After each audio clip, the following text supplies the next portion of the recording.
Honey, get up, you're gonna be late for summer camp! What? Come on and get dressed! Get in the car!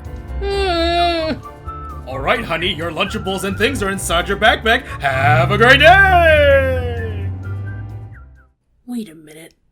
I'm too old for summer camp. Also, this isn't summer camp. This is just the side of the road! Tony!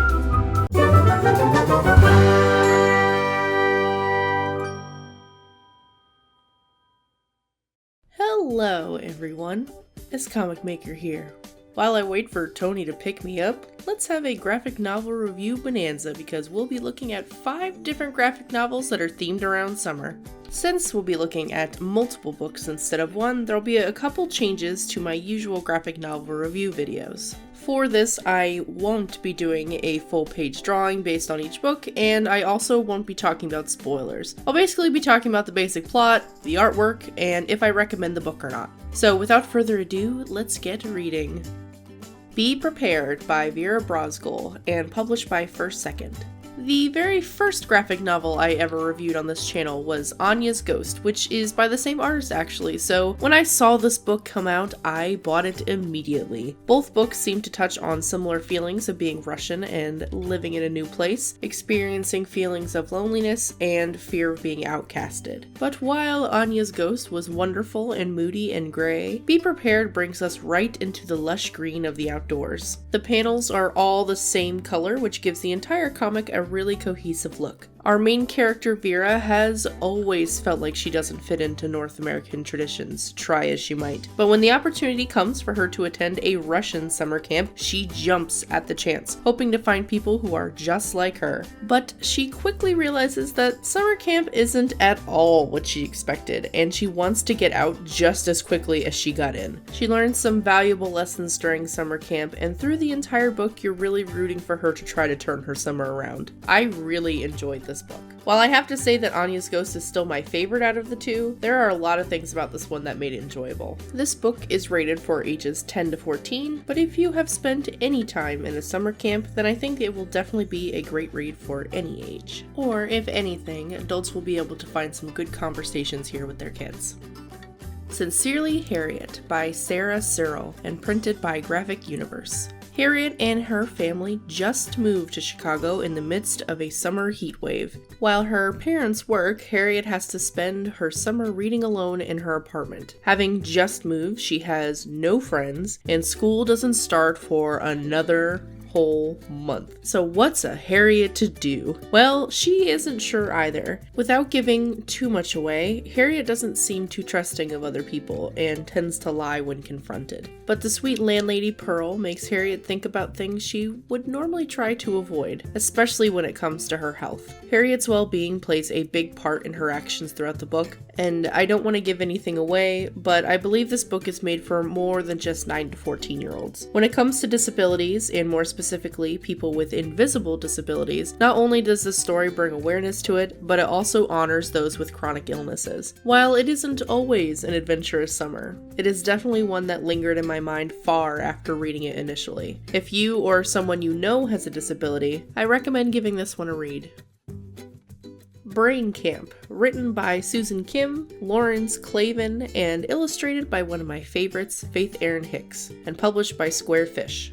Brain Camp is a summer getaway that you definitely do not want to be on. Jenna and Lucas start off their summer experience by being dumped at a camp that is supposed to turn their lives around. Children who come there come out, doing things like attending university at 14 years old. But how is that even possible? After Jenna and Lucas are brought there by their parents, who are hoping to change their children, something feels off to them from the very beginning, and they need to find out why. Not just for their own sake, but for the sake of all of the campers. From the beginning, this comic makes you feel like you are reading something straight out of a horror movie. A story like this is one not for the faint of heart or the squeamish. It had me very excitedly turning every page to get to the bottom of the mystery. If you like crazy B-movie sci-fi horrors, I definitely recommend this one. The story is a lot of fun, and Erin Hicks' dark graphic line art really shines here. This is definitely not for kids, or at least kids that are not that great with stuff like this. No Ivy League by Hazel Newlevant. and published by Lionforge. No Ivy League is an autobiographical snapshot about the summer of the author/artist when she was 17. Having been homeschooled her whole life, Hazel's worldview definitely broadens after spending her summer working by clearing ivy to save for a concert with her friends. You can really feel the impact that this summer had on the author's life and how it changed her worldview growing up. The art is done with watercolors in a beautiful monochromatic grayscale, but you really get a sense of how lush the forest is. There's even a neat little section at the end of the book showing the artist's process in making the pages. After reading this one, the story definitely made me reflect on different moments that I went through as a teenager and young adult that shaped who I am now. I would recommend this to any teenager that is going through a transition in their life, or for adults who like looking back into the crucial moments that made them. Let me be clear though, that this story is not for kids. It's a great story that touched on important topics, but there are adult themes and conversations as well as adult language, so despite the soft looking cover, keep that in mind when you're giving it a read. Definitely seems like it's a book aimed for teenagers and young adults.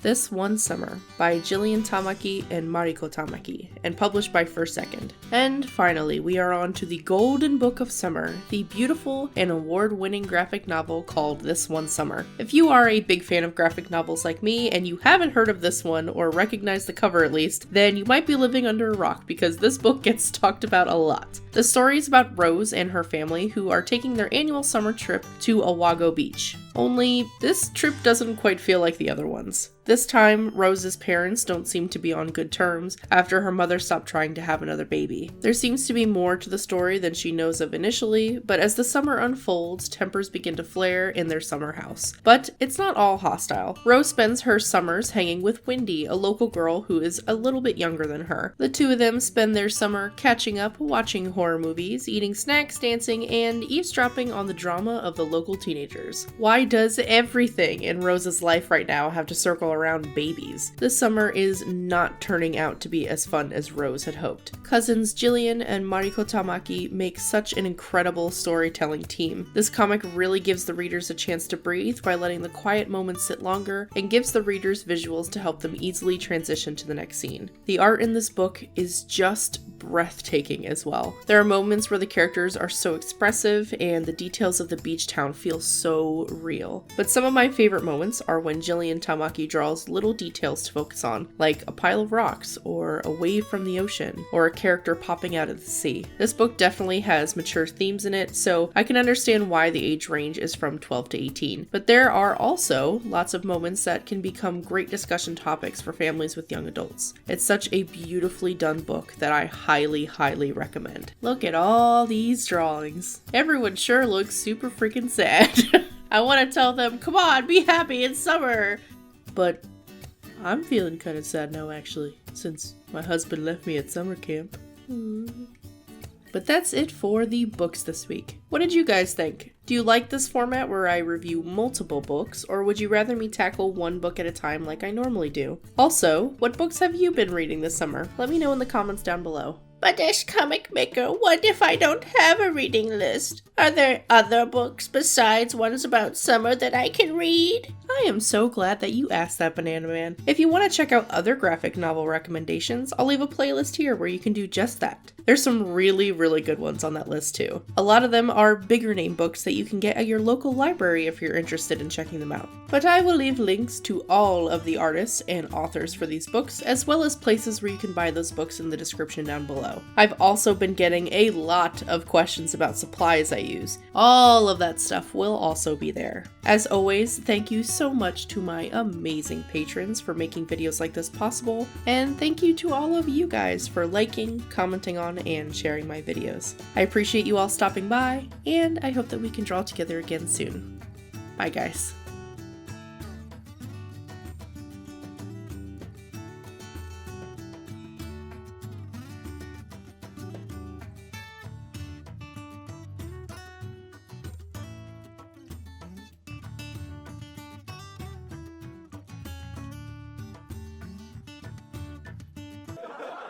Tony!